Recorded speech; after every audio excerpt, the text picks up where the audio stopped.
sobre quem pode entrar em contato com eles e o conteúdo que podem ver. O programa Pé de Meia está completando um ano. Oh.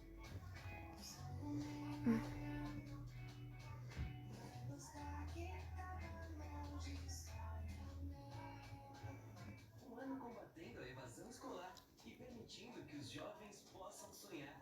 Já são 4 milhões de beneficiados, recebendo R$ 200 por mês. E os estudantes que passaram de ano vão receber agora um depósito extra de R$ 1.000.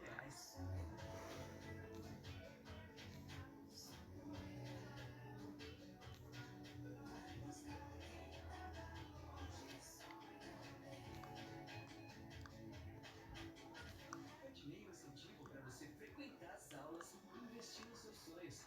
Procure a escola mais próxima.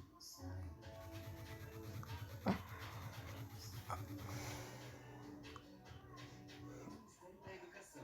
Brasil. União em Reconstrução. Também, hoje eu quero a minha mãe brincando comigo o dia todo. O que vem do coração é gostoso no churrinho, feito amizade e carinho, o sabor de Xambim, alimentando o sabor da infância. Eu te amo, pai. Você sabe. Lembra que você é maior que tudo. Sei. Tá te falando? Maior que a Pivida? Só em São Paulo vão ser mais 4 novos hospitais, mais 30 novas unidades de atendimento, fora as que já existem. Tem até no celular. E aí? Maior que a Pivida? Boa, beleza. Sempre foi difícil competir, né? Sua vida pede um plano que cresce com você. Sua vida pede Apivida.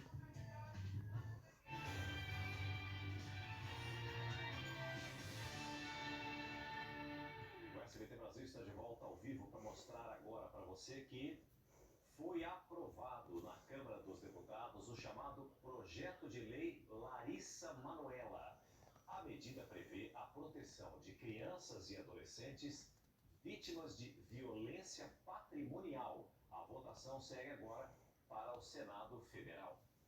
A ideia de criar a lei veio da situação enfrentada pela atriz Larissa Manoela. Em 2023, ela revelou que tinha dificuldades para ter acesso ao dinheiro que recebia pelos trabalhos, que era gerenciado pelos pais. A atriz, que hoje tem 24 anos, começou a carreira aos 4 e tem participação em novelas e filmes de grande sucesso. Larissa disse que desistiu de 18 milhões de reais para evitar uma briga judicial com os pais. O projeto aprovado pelos deputados busca proteger crianças e adolescentes com atividades remuneradas de injustiça patrimonial. Para virar lei, ainda precisa passar pelo Senado e ser sancionado pelo presidente da República. A versão atual prevê a proteção não só de crianças artistas, mas que tenham qualquer tipo de renda, como jogadores de futebol ou de qualquer outro esporte, e até mesmo influencers, que façam publicidade na internet. Se for encontrada qualquer irregularidade na gestão dos bens pelos pais, o juiz poderá determinar medidas como restrição do acesso aos recursos financeiros dos filhos, constituição de reserva especial de parcela dos recursos para resguardar o patrimônio, realização de auditoria periódica nas contas. Além disso, os filhos poderão pedir prestação de contas aos pais ou responsáveis até 2 anos após a maioridade. Para esta advogada especialista em direito de família, a lei aumenta a proteção da renda proveniente do trabalho dessas crianças. Por regra, esses pais que fazem gestão do patrimônio dos filhos vão ter que prestar contas bienalmente, ou seja, de 2 em 2 anos.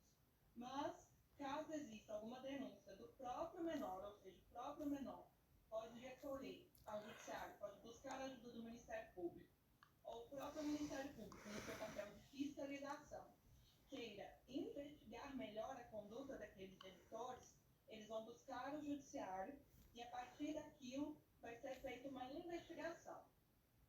A Procuradoria-Geral da República pediu o arquivamento do inquérito contra o ex-presidente Jair Bolsonaro, que investiga fraude em cartões de vacinação. A Paola Cuenca chega com mais informações ao vivo e direto de Brasília. Conta tudo pra gente, Paola, por favor. Boa noite pra você. Boa noite para você também, César. Para quem nos acompanha, olha, a PGR afirmou que não há indícios suficientes para a abertura de uma ação penal contra o ex-presidente neste caso. Isso porque, por mais que na delação premiada o ex-ajudante de de ordens, Mauro Cid, tenha dito que foi a mando de Jair Bolsonaro que ele fez a confecção de cartões de vacinação falsos em nome de Bolsonaro e da filha dele, não foram localizadas provas que validem o que foi dito neste depoimento do ex-ajudante de ordens. E conforme a lei, não é possível apresentar uma denúncia apenas com base em delações. Eu lembro ainda que foi justamente em meio a essas investigações sobre a falsificação de cartões de vacinação da Covid-19 e também sobre aquele caso de vendas de presentes oficiais recebidos pelo governo brasileiro, que em agosto de 2023, Mauro Cid fechou justamente esse acordo de colaboração premiada. E, com os depoimentos que foram dados, ele então revelou a existência dessa suposta trama golpista que nesta quarta-feira fez o ex-presidente Jair Bolsonaro se tornar réu por crime de golpe de Estado. César. Pelas informações, Paulo, uma ótima noite a você, a todos de Brasília e da região central do nosso país. Você acompanhou aí, né, o nosso alerta sonoro para você, indicando que são 20 horas mais 15 minutos pelo horário de Brasília. O julgamento que vai decidir se Jair Bolsonaro vai ser ou não condenado ainda não tem data para acontecer, mas já dá para a gente antecipar um debate que deve ser travado no tribunal. Afinal, planejar um golpe de Estado é crime. A legislação aprovada em 2021 durante o governo Jair Bolsonaro define que o crime de golpe de Estado é caracterizado pela própria tentativa de derrubar um governo. Mas no julgamento que tornou o ex-presidente e aliados réus, o ministro Luiz Fux adiantou que pretende debater o que pode configurar o crime de golpe. Na medida em que se coloca a tentativa como crime consumado, no meu modo de ver, há um arranhão na Constituição Federal. Se diz, os poderes constituídos, as instituições continuaram. Continuaram porque não se teve sucesso, não se teve êxito, senão não estaríamos aqui. Para este advogado, é preciso diferenciar a mera cogitação e a tentativa de um golpe. A cogitação do golpe, um planejamento, ele está no terreno da liberdade de expressão. Você pode até condenar moralmente que isso seja feito, mas é necessário que haja uma ação concreta, executiva, para se chamar aquilo de tentativa. Já para este professor de Direito da FGV Rio, os crimes apontados na denúncia da PGR podem ser enquadrados na legislação de 2021. Um processo em que os tipos, né, estão vamos dizer, vinculados à ideia de tentativa, o fato de você discutir um estado de exceção, portanto não seguir a regra, né, parece bastante grave e bastante próximo ao que está escrito no título. Algumas defesas de réus ainda têm feito críticas sobre a velocidade com que o processo está andando na Justiça. Entre a apresentação da denúncia pela Procuradoria-Geral da República e o julgamento do primeiro núcleo de denunciados, foram 35 dias. A gente não vê esse ritmo acontecer com os demais casos. Agora, para mim, o ponto central de que isso está acelerado é esse julgamento que está na primeira turma. Porque com 5 vezes é mais fácil do que julgar com 11. Os 5 já estão acostumados uns aos outros, existem poucas dissidências entre eles. O que não pode acontecer nesse processo é que qualquer prazo, qualquer rito procedimental previsto no regimento, previsto na legislação processual penal, possa ser desrespeitado. Até este momento, ele não tem nenhum ato nesse sentido. Parlamentares aliados de Jair Bolsonaro preparam uma ofensiva no Congresso para aprovar um projeto para reduzir as atribuições do STF. Enquanto a primeira turma do Supremo julgava a denúncia sobre a tentativa de golpe de Estado, aliados do ex-presidente Jair Bolsonaro no Congresso pediam a urgência do projeto que acaba com o foro privilegiado. O vice-líder da oposição elenca motivos para tirar a proposta do papel. Primeiro, fazer com que todos sejam tratados da mesma forma perante a justiça criminal. E segundo, fazer com que o STF se dedique apenas às questões constitucionais. O STF hoje está transformado numa delegacia de polícia, inclusive perseguindo adversários políticos. A proposta pretende mudar a Constituição para que políticos e autoridades do país, que hoje são julgadas no Supremo, passem a ser julgadas por crimes comuns na primeira instância do Judiciário. As únicas exceções seriam os chefes dos 3 poderes e o vice-presidente. O projeto foi aprovado pelo Senado em 2017 e desde então está parado na Câmara. A base governista vê a proposta como uma forma de atrasar julgamentos e constranger a justiça. Que é uma comissão de quem está defendendo ela, trabalhando para que ela seja aprovada, portanto mudando o foro, o espaço, o local de investigação do Bolsonaro, Braga Neto e outros militares, é porque sabem que eles são culpados, cometeram os crimes e querem retardar, obstruir o processo. Neste mês, o STF decidiu ampliar o foro privilegiado. Por 7 votos a 4, os ministros determinaram que políticos e autoridades que cometeram crimes ligados aos cargos continuam sendo julgados pela Suprema Corte, mesmo depois do fim do mandato. Quem vai decidir se coloca ou não em pauta a proposta de emenda à Constituição sobre o foro privilegiado é o presidente da Câmara. Com a volta de Hugo Mota da viagem à Ásia na semana que vem, parlamentares da oposição prometem aumentar a pressão para que ele dê andamento a esse e outros projetos, como a anistia a envolvidos no 8 de janeiro e o que flexibiliza a lei da ficha limpa.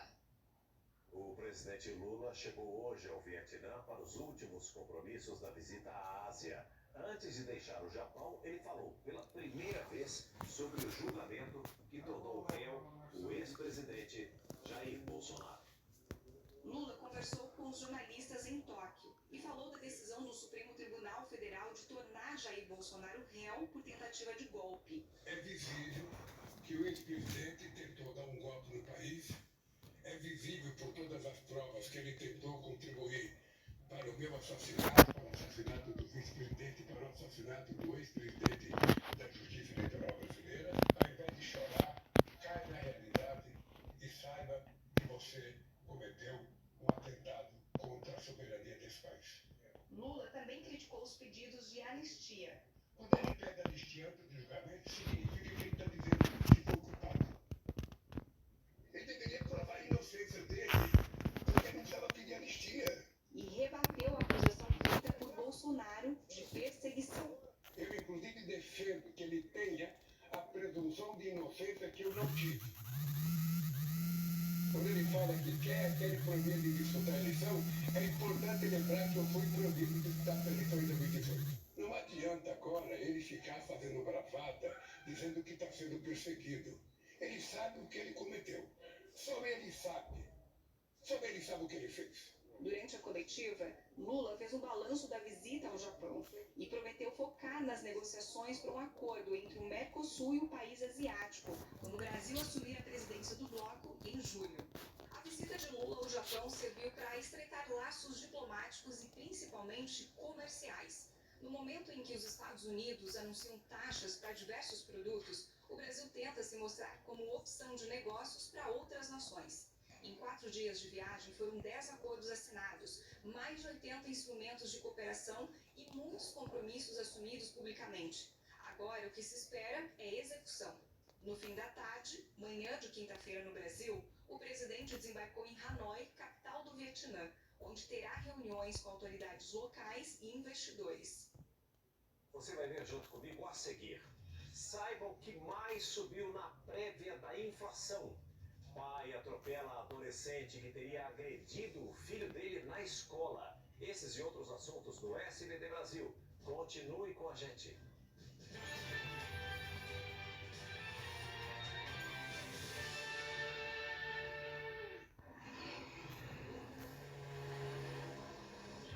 Eu sou o Leão da MGM. E você já viu esse filme?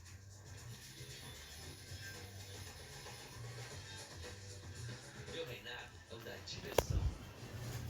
E é por isso que eu vim pro Brasil.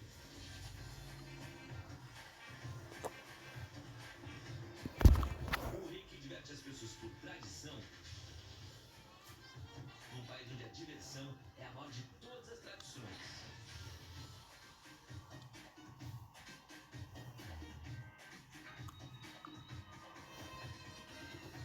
Para vocês, trago o mais puro entretenimento. Trago as melhores chances do